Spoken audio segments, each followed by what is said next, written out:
अस्सलाम वालेकुम। आज का जो हमारा टॉपिक है वो है प्रोडक्शन फंक्शन। जैसे हम प्रोडक्शन फंक्शन में देख चुके थे कि प्रोडक्शन फंक्शन होता क्या है, हम किस रेशो से अपने इनपुट्स दे रहे हैं और हमारा आउटपुट किस रेशो से जनरेट हो रहा है। ठीक है, या हम कह सकते हैं एक फंक्शनल रिलेशनशिप है इनपुट्स और आउटपुट के बीच में। कितने रेट से, कितने रेशो से आप इनपुट्स को बढ़ा रहे हो, आपका आउटपुट कितने रेट से इंक्रीज़ हो रहा है। या फिर हम ये कह सकते हैं कि हमारे पास जो प्रोडक्शन फंक्शन है, हमारे पास जो आउटपुट जो जनरेट हो रहा है वो 3 तरह से हो रहा है। ठीक है, फर्स्ट हम कह सकते हैं जो हमारे पास 3 स्टेजेस होती हैं प्रोडक्शन की। फर्स्ट स्टेज हम कह सकते हैं increasing return to scale, second है डिमिनिशिंग या डिक्रीजिंग रिटर्न टू स्केल, और थर्ड जो हमारी स्केल होती है वो कांस्टेंट रिटर्न टू स्केल होती है। इंक्रीजिंग रिटर्न टू स्केल में ये होता है कि अगर आप अपना इनपुट 5% बढ़ा रहे हो, लेबर या कैपिटल्स को अगर 5% बढ़ा रहे हो, तो आपका जो आउटपुट जनरेट हो रहा है वो 10% हो रहा है। मतलब आपके इनपुट से ज़्यादा रेट से या आपके इनपुट से ज़्यादा परसेंटेज से अगर आपका आउटपुट जनरेट हो रहा है, इसको हम कहते हैं increasing return to scale. Constant return to scale में क्या होता है, जिस रेट से अपने इनपुट्स बढ़ा रहे हो उसी रेट से आपका आउटपुट चेंज हो रहा है। ठीक है, अगर 1% आप अपने इनपुट्स को इंक्रीज़ कर रहे हो, लेबर और कैपिटल को अगर 1% बढ़ा रहे हो, तो आपका जो आउटपुट है वो भी 1% से ही इंक्रीज़ हो रहा है। सेम प्रोपोर्शन से, सेम रेट से इंक्रीज़ हो रहा है, हम इसको कहते हैं constant return to scale. Third जो हमारे पास है डिमिनिशिंग या डिक्रीजिंग रिटर्न टू स्केल, इसको हम कहते हैं कि अगर हम अपना इनपुट लेट सपोज 5% बढ़ा रहे होते हैं, तो हमारा जो आउटपुट है वो इंक्रीज़ हो रहा है, वो जनरेट हो रहा है, लेकिन उतने रेट से नहीं हो रहा जितने रेट से हमने इनपुट्स को बढ़ाया। अगर इनपुट्स 5% से बढ़ाए, हमारा आउटपुट जनरेट होगा 2.5% से, मीन्स उसके हाफ से। ठीक है, तो इसमें हम कह सकते हैं इसको डिमिनिशिंग या डिक्रीजिंग रिटर्न टू स्केल कह सकते हैं। और इस तरह से हमने ये बात की थी कि प्रोडक्शन फंक्शन, जो फर्म कोई भी प्रोडक्शन करती है या कोई भी फर्म होती है, कोई बिजनेस अगर स्टैब्लिश किया जाता है, तो उसका जो मेन ऑब्जेक्टिव होता है वो ये होता है कि अपना प्रॉफिट मैक्सिमाइज़ करें। ठीक है, या मैक्सिमाइज़ अपना प्रॉफिट करें। और प्रॉफिट मैक्सिमाइज़ कैसे हो सकता है, जब वो कॉस्ट को मिनिमाइज़ करेंगे। ठीक है, तो अब इस तरह के कुछ न्यूमेरिक्स हम करेंगे, कुछ मैथमेटिकल क्वेश्चन करेंगे। एक स्टेटमेंट आपके पास गिवन होगी, आपको स्टेटमेंट से पता चलेगा कि आपने उस क्वेश्चन में कॉस्ट मिनिमाइजेशन करनी है या प्रॉफिट मैक्सिमाइजेशन करना है। मतलब फर्म्स, प्रोड्यूसर्स के हवाले से हम बात करें, या तो प्रॉफिट मैक्सिमाइजेशन से रिलेटेड क्वेश्चन लिंक करेगा या फिर कॉस्ट मिनिमाइजेशन से करेगा। अब प्रॉफिट मैक्सिमाइज करना है, उसका भी कोई ना कोई कंस्ट्रेंट होगा। कंस्ट्रेंट मीन उसकी भी कोई ना कोई लिमिट होगी, कॉस्ट की कोई लिमिट होगी। या फिर हम कह सकते हैं अगर हम अपनी कॉस्ट को मिनिमाइज कर रहे हैं, तो हम कह सकते हैं इस कॉस्ट से एटलीस्ट इतना आउटपुट हमें जनरेट होना चाहिए, तो उसको हम कह सकते हैं हमारा एक कंस्ट्रेंट होगा। तो इसको लिखने का तरीका ये है कि हम लैग्रेंजियन मल्टीप्लायर अप्लाई करेंगे, और लैग्रेंजियन मल्टीप्लायर में ये देखेंगे कि जो हमारी जो क्वेश्चन की स्टेटमेंट होगी, रिक्वायरमेंट होगी, अगर हमें कहा गया है, हमें क्वेश्चन में गिवन है कि आपने आउटपुट को मैक्सिमाइज़ करना है या अपने प्रॉफिट को मैक्सिमाइज़ करना है, और आपके पास ये कॉस्ट है और इस कॉस्ट में मीन्स लिमिटेड कॉस्ट है, इसी कॉस्ट में रहते हुए अपने प्रॉफिट को या आउटपुट को मैक्सिमाइज़ करना है, तो हम लैग्रेंजियन फंक्शन कैसे अप्लाई करेंगे। यहाँ पे हम लिखेंगे लैग्रेंजियन, ये एल कैपिटल एल है, इसको थोड़ा सा डिफरेंट करके लिखिएगा, क्योंकि एल जो है वो हम कैपिटल एल से लेबर भी डिनोट करते हैं और कैपिटल एल से लैग्रेंजियन फंक्शन भी डिनोट करते हैं। इस वजह से थोड़ा सा इसको डिफरेंट तरीके से लिखिएगा, ताकि डिफरेंस रहे लेबर से और लैग्रेंजियन के फंक्शन से। तो सबसे पहले हमने ये देखना है, सबसे पहले यहाँ पे हमने मैक्सिमाइजेशन ऑफ आउटपुट करना है, जो भी आपके क्वेश्चन की रिक्वायरमेंट होगी। अगर आपको कहा गया आउटपुट को मैक्सिमाइज करो या प्रॉफिट को मैक्सिमाइज करो, पहले हम इसके यहाँ पे जो भी हमारी इक्वेशन होगी उसको पहले यहाँ पे लिखेंगे, फिर बीच में प्लस का साइन होगा, फिर लैम्डा मल्टीप्लाई करेंगे हमारी कंस्ट्रेंट इक्वेशन के साथ। कंस्ट्रेंट इक्वेशन क्या है हमारी, जो हमें एक लिमिटेशन दी की हो, जो हमें कहा गया हो कि ये आपके पास लिमिट है कॉस्ट, किसी कॉस्ट में रहते हुए आपने आउटपुट को मैक्सिमाइज करना है। इस तरह की स्टेटमेंट होगी, आपके पास इक्वेशन आपने बनानी होगी, या फिर आपके पास इक्वेशन बनी बनाई होगी, इस फॉर्मूले में इस तरह से आपने उसको पुट करना है। या फिर आपको अगर क्वेश्चन आया कि मिनिमाइज़ करो अपनी कॉस्ट को, और एक कंस्ट्रेंट आपके पास ही है, लेट सपोज अपनी कॉस्ट को मिनिमाइज़ करना है, और आपके पास एक कंस्ट्रेंट ये है, मतलब कि आपने इस कॉस्ट में रहते हुए इतने एटलीस्ट इतना आउटपुट जनरेट करना है, तो उस तरह से आप मिनिमाइजेशन ऑफ कॉस्ट वाली जो भी आपके पास इक्वेशन होगी उसको इस जगह पुट करेंगे, प्लस लैम्डा के साथ मल्टीप्लाई करेंगे कंस्ट्रेंट इक्वेशन। जो भी हमारी कंस्ट्रेंट इक्वेशन होगी उसको हम इक्वल्स टू जीरो करेंगे, जो भी इक्वेशन होगी उसको इक्वल्स टू जीरो करेंगे, जबकि मैक्सिमाइजेशन या मिनिमाइजेशन की कोई भी हमारे पास इक्वेशन होगी उसको एज इट इज़ हम उसकी वैल्यू यहाँ पे लिख देंगे। अब यहाँ पे अपना क्वेश्चन स्टार्ट करते हैं। अगर क्वेश्चन हमें दिया गया है कि आपने कॉस्ट को मिनिमाइज करना है, और आपको दिया गया है subject to constraint output, means आपको आउटपुट बता दिया गया है कि आपके पास लिमिटेड आउटपुट है, इसी आउटपुट में रहते हुए अपनी कॉस्ट को मिनिमाइज करना है, इतना आउटपुट आपने जनरेट करना, इतनी प्रोडक्शन बनानी है कम से कम कॉस्ट पे। ठीक है। तो ये जो हम कह सकते हैं हमारा जो आउटपुट है उन्होंने एक लिमिट बता दी है कितनी एटलीस्ट आपने इतनी आउट प्रोडक्शन करनी है, लेकिन कॉस्ट को अपने मिनिमाइज करना है। आपके पास ये कॉफ-डॉगलस प्रोडक्शन फंक्शन आपको गिवन होगा, Q is equals to, Q represent करे आपकी टोटल प्रोडक्शन, ये टोटल आपकी आउटपुट है, कितनी क्वांटिटी आपने प्रोड्यूस की है। कि हमारे पास स्टैंड करता है कैपिटल को और L स्टैंड करता है लेबर्स को। आपको गिवन होगा क्वेश्चन में कि लेट सपोज अगर ये आपके पास प्रोडक्शन फंक्शन है, इस प्रोडक्शन फंक्शन में आपने आउटपुट प्रोड्यूस करना है लेट सपोज 40 यूनिट्स, ठीक है। तो ये आपकी एक कंस्ट्रेंट फंक्शन हो गया। Q इज इक्वल्स टू के 0.5 L और इसकी जो पावर है वो भी 0.5 है। Q की जगह इसकी वैल्यू पुट कर देंगे 40, हमारे पास इक्वेशन आ जाएगी 40 इज इक्वल्स टू के पावर 0.5 L की पावर 0.5। कंस्ट्रेंट इक्वेशन है, मैंने कहा है कंस्ट्रेंट इक्वेशन को इक्वल्स टू 0 करना है, ठीक है। इस इक्वेशन को इक्वल्स टू 0 कैसे करेंगे, के और एल दूसरी तरफ जाके माइनस हो जाएंगे, इक्वल्स टू 0 हो जाएगा। या फिर हम इसको साथ लिख सकते हैं 40 माइनस के की पावर 0.5 एल की पावर 0.5 इज इक्वल्स टू 0। ये वाली हमारे पास एक कंस्ट्रेंट की इक्वेशन है जिस फॉर्मूले में हमने पुट करना था। अब कॉस्ट की इक्वेशन आपको गिवन होगी, आपको बताया जाएगा कि कॉस्ट क्या है। 18 लेबर्स हमने हायर किए, उनकी कितनी कॉस्ट बनेगी, और 2 हमने कैपिटल हायर किए, उनकी कितनी आप कॉस्ट पे कर रही हो। अब हमने फॉर्मूला अप्लाई करना है लैग्रेंजियन मल्टीप्लायर का। लैग्रेंजियन मल्टीप्लायर का जो क्वेश्चन होता है या एक फार्मूला हमने पीछे देखा है, Lagrangian is equals to maximization of output होगा यहाँ पे, या फिर मिनिमाइजेशन ऑफ कॉस्ट होगी, प्लस लैम्डा मल्टीप्लाई करना है इसको अपनी कंस्ट्रेंट इक्वेशन के साथ। फिर यहाँ पे हम देखेंगे कि लैग्रेंजियन मल्टीप्लायर की इक्वेशन में जो कॉस्ट है, क्वेश्चन में हमारे पास था कि कॉस्ट को मिनिमाइज़ करना है। कॉस्ट को मिनिमाइज़ करने के लिए ये हमारे पास एक इक्वेशन है, इसकी जगह ये जो हमने सी लिखा हुआ है इसकी जगह हम कॉस्ट इक्वेशन लिख देंगे। 18 labour plus 2k plus lambda ये है, और कंस्ट्रेंट हमारे पास जिसको हमने इक्वल्स टू 0 किया था 40 माइनस के की पावर 0.5 एल की पावर 0.5 इक्वल्स टू 0। ये जो हमारी कॉस्ट की इक्वेशन है इसको हम यहाँ पे हमारे पास आउटपुट प्रोडक्शन फंक्शन की जो इक्वेशन है इसको अपने कंस्ट्रेंट इक्वेशन में पुट कर देंगे। जब यहाँ पे इसको पुट करेंगे फिर इसको मजीद सॉल्व करेंगे। Lagrangian is equals to 18L plus 2k plus अब लेम्डा को मल्टीप्लाई कर देंगे 40 के साथ भी, और लेम्डा को मल्टीप्लाई कर देंगे इस टर्म के साथ भी। ये हमारे पास लैग्रेंजियन की एक इक्वेशन बन गई, ठीक है। अब इस लैग्रेंजियन इक्वेशन पे हमने सबसे पहले इसका पार्शियल डेरिवेटिव लेना है विद रिस्पेक्ट टू लेबर, फिर इसी इक्वेशन का हमने पार्शियल डेरिवेटिव लेना है विद रिस्पेक्ट टू कैपिटल, फिर इसी इक्वेशन का हमने पार्शियल डेरिवेटिव लेना है with respect to lambda. One by one हमने ये स्टेप्स किए। जब हम इसी लैग्रेंजियन फंक्शन का पार्शियल डेरिवेटिव ले रहे हैं विद रिस्पेक्ट टू एल, हमारे पास आंसर है 18 माइनस 0.5 लैम्डा के की power 0.5 labour minus 0.5 is equals to 0। हम फर्स्ट ऑर्डर कंडीशन जब अप्लाई करते हैं, फर्स्ट टाइम जो पार्शियल डेरिवेटिव अप्लाई करते हैं उसको हमेशा 0 की इक्वल करते हैं। तो इस इक्वेशन का नाम हमने दे दिया इक्वेशन नंबर 1।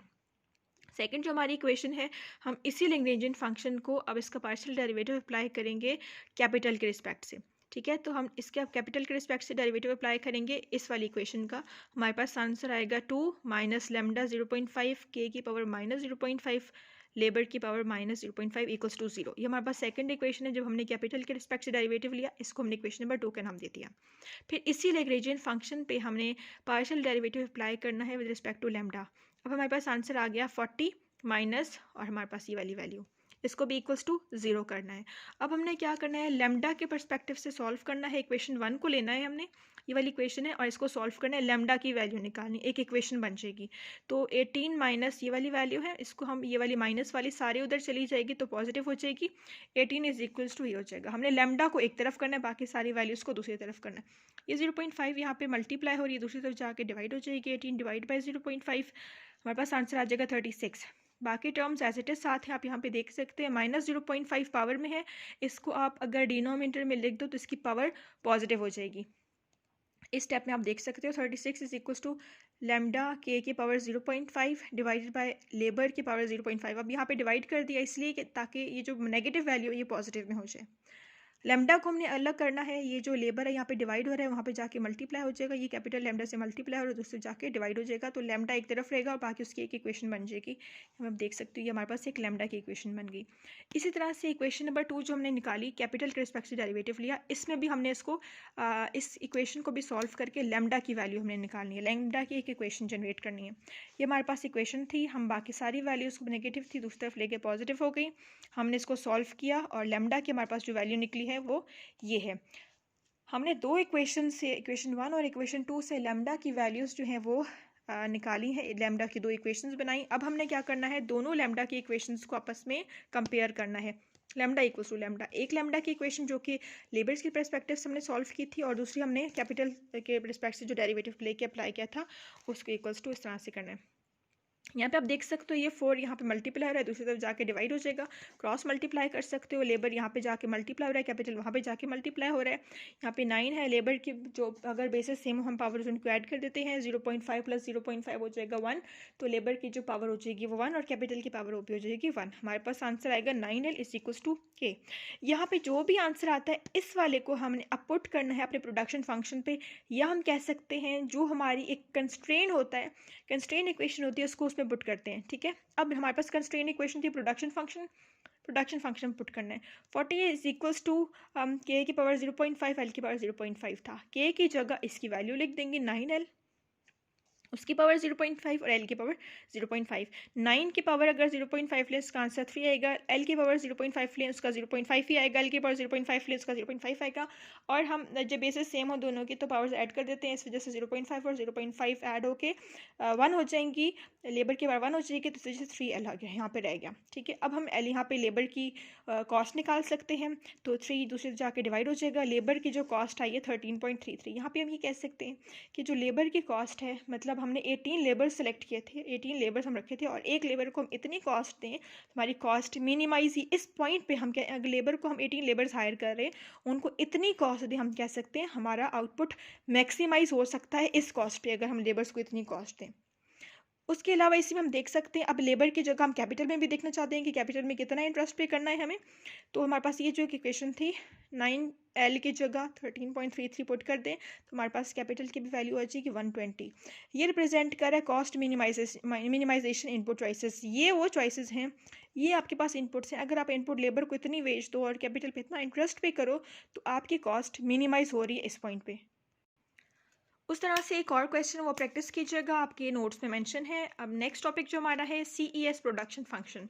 आपके पास इस तरह से क्वेश्चन गिवन होगा, क्वांटिटी आपके पास गिवन होगी, मींस आपके पास प्रोडक्शन फंक्शन है, इतने आपने इनपुट्स दिए वो आपका आउटपुट जनरेट हुआ।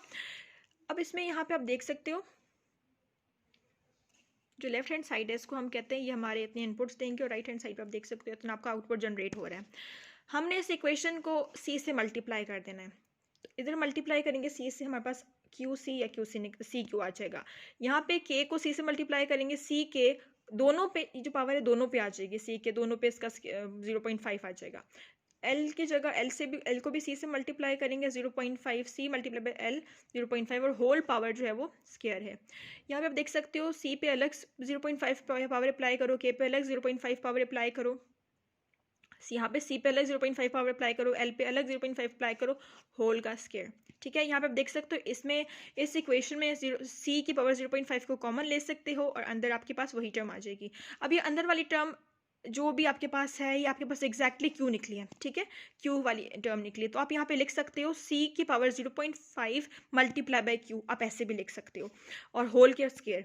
ठीक है, इस पे भी स्क्वायर है, इस पे भी स्क्वायर है, इसका जब स्क्वायर अप्लाई करेंगे इस पे तो C की पावर 1 आ जाएगी। C की पावर 1 ये रिप्रेजेंट कर रहे हैं कि इनपुट भी अगर आप 1 दे रहे हो आउटपुट आपका 1 ही जनरेट हो रहा है, पावर इस पे 1 पे इस पे भी 1 है, मतलब इनपुट अगर आप 1% इनपुट बढ़ा रहे हो आपके जो आउटपुट है वो 1% इंक्रीज हो रहा है। इस पर हम ये कह सकते हैं कि कॉन्स्टेंट रिटर्न टू स्केल है। 10% अगर इनपुट इंक्रीज करोगे तो आपका आउटपुट भी 10% बढ़ रहा है, मतलब सेम रेट से इंक्रीज हो रहा है। इसी तरह से आपको डिक्रीजिंग रिटर्न का एक क्वेश्चन करवा देते हैं। ये एक क्वेश्चन है, आप देख सकते हो आपका आउटपुट ये है, प्रोडक्शन फंक्शन ये है, इस पूरी इक्वेशन को भी आप मल्टीप्लाई C से करोगे, इस Q को भी C से मल्टीप्लाई कर दोगे, इस नंबर को अलग C से मल्टीप्लाई करना है और इस नंबर को अलग C से मल्टीप्लाई करना है। C के दोनों की पावर 0.3 हो जाएगा, L को C से मल्टीप्लाई करेंगे, CL दोनों की पावर 0.2 हो जाएगा, और यहाँ पे Q है सिंपली इसको सिंपली C से मल्टीप्लाई कर देना, ये साथ साथ एज इट इज आ जाएगा। अब इस पे भी पावर 0.3 है, के भी पावर 0.3 है, इस पे भी पावर 0.2 है, इस पे पावर 0.2 है। अब यहाँ देख सकते हो बेसिस सेम पावर्स ऐड हो जाती हैं, तो इसको हम सॉल्व करेंगे तो हमारे पास C की पावर 0.5 बचेगी और K की पावर 0.3 और L की पावर 0.3। आप इस वाली टर्म को Q भी लिख सकते हो क्योंकि हमारे पास ये Q के इक्वल बन रहे हैं। ठीक है, तो हम C को देखें, यहाँ पे हमारे पास जो आंसर आ रहा है वो 0.5 है और यहाँ पे C की पावर जो है 1 है, वो ये रिप्रेजेंट कर रहे हैं अगर अपना आउटपुट 1% इंक्रीज कर रहे हो, आपका इनपुट अगर 1% इंक्रीज कर रहे हो, आपका जो आउटपुट है वो जनरेट हो रहा है 0.5%, मीन्स इनपुट अगर एक बंदा बढ़ा रहे हो, आपका आउटपुट 0.5% बढ़ा है, मतलब उतने रेट से नहीं बढ़ा जितने रेट से आपके इनपुट्स बढ़े हैं, तो इसे हम कहेंगे डिक्रीजिंग रिटर्न टू स्केल या डिमिनिशिंग रिटर्न टू स्केल। ठीक है। अच्छा, इसके बाद एक नेक्स्ट क्वेश्चन कर लेते हैं, इंक्रीजिंग रिटर्न टू स्केल। ये आपके पास एक क्वेश्चन है, क्वांटिटी या प्रोडक्शन फंक्शन आपके पास ये है के स्केयर प्लस एल स्केयर। हम पूरी इक्वेशन को सी से मल्टीप्लाई कर देंगे, यहाँ पे आ जाएगा सी क्यू, यहाँ पे आ जाएगा सी और के दोनों का स्केयर प्लस सी और एल दोनों का स्केयर। सॉल्व करेंगे, सी स्केयर के स्केयर प्लस सी स्केयर के स्केयर। सी स्केयर यहाँ पे आप देख सकते हो, सी स्केयर फिर से यहाँ पे हमने कॉमन ले लिया, सी स्केयर कॉमन ले लिया तो के स्केयर प्लस एल स्केयर आ जाएगा। ये हमारे पास, इसको वापस हम अपने क्यू लिख सकते हैं, के स्केयर प्लस एल स्केयर को क्यू लिख सकते हैं, तो या फिर एज इट इज़ लिख दो, कोई फर्क नहीं पड़ता। सी स्केयर है, यहाँ पे जो पावर है वो 1 है और इस सी पे पावर जो है 2 है। इसका मतलब है अगर आप इनपुट 1% बढ़ा रहे हो, आपका जो आउटपुट है वो 2% बढ़ रहा है। इनपुट अगर कम रेट से बढ़ा रहे हो, आउटपुट आपका ज़्यादा बढ़ रहा है, इसका मतलब यहाँ पे increasing return to scale show हो रहा है। हमने तीनों क्वेश्चन कर ली, एक हमने कॉन्स्टेंट रिटर्न टू स्केल देखा, एक इंक्रीजिंग रिटर्न टू स्केल देखा, एक डिक्रीजिंग रिटर्न टू स्केल देखा। कॉन्स्टेंट रिटर्न टू स्केल को हमने दूसरे नाम दिया था, कॉन्स्टेंट कॉस्ट का भी नाम दिया था। इंक्रीजिंग रिटर्न टू स्केल का हमने दूसरे नाम दिया था, इंक्रीजिंग रिटर्न टू स्केल का मतलब है कि decreasing in cost, reduction in cost या डिमिनिशिंग ऑफ कॉस्ट, और डिक्रीजिंग रिटर्न टू स्केल का दूसरा नाम है इंक्रीजिंग कॉस्ट। ये चीज़ें देखें, किसी स्टूडेंट को कोई प्रॉब्लम हो तो पूछ सकते हैं।